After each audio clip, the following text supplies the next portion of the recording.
actually Yeah. it's obvious that there are environmental factors driving things like the massive growth of autism diagnoses. So that's a very good thing that he's done as well, to draw our Yes. attention back to environmental factors, to the fact that, actually something has changed, or not just one thing, but lots of different things have changed in the way that we live, in the kind of chemicals that we're exposed to, and the kind of things that we're exposed to, EMF radiation. And so actually maybe we need to look there. But yes, it is a great shame that so much of the resistance Is to these suggestions that are actually based on decent evidence, anecdotal evidence, yes, but anecdotal evidence is evidence. That it comes from physicians, it comes from doctors, it comes from the medical establishment, and I it was comes gonna from the scientific establishment, because actually they don't really have anything to gain from it in terms of their authority or in terms of profit.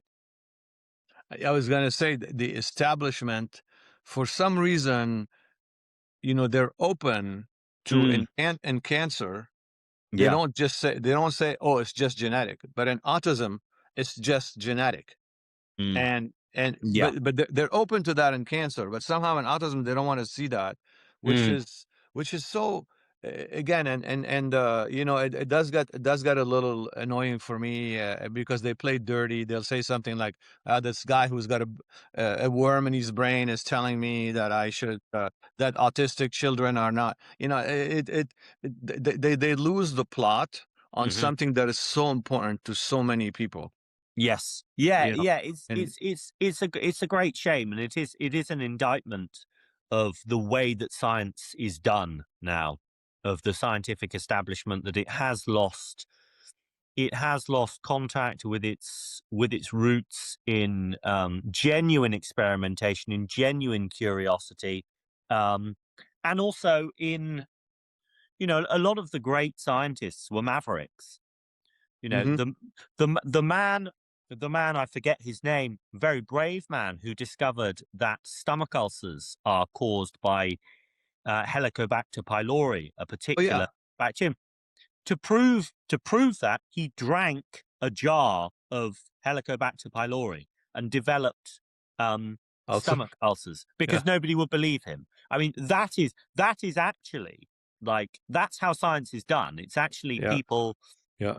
It's people um, taking serious risks, often with their own health. I mean, a lot of the great scientists, really did put their bodies and their lives on the line, and some of them died. I mean, Marie Curie, her experiments Of course.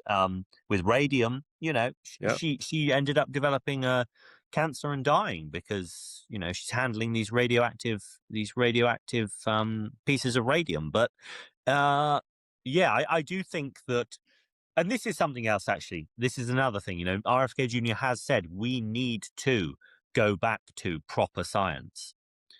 Yes. We need to restore gold standard science. We need to do proper studies. We need to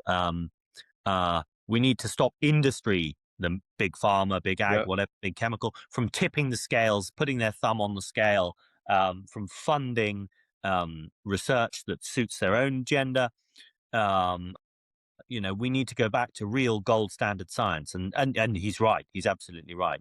You do.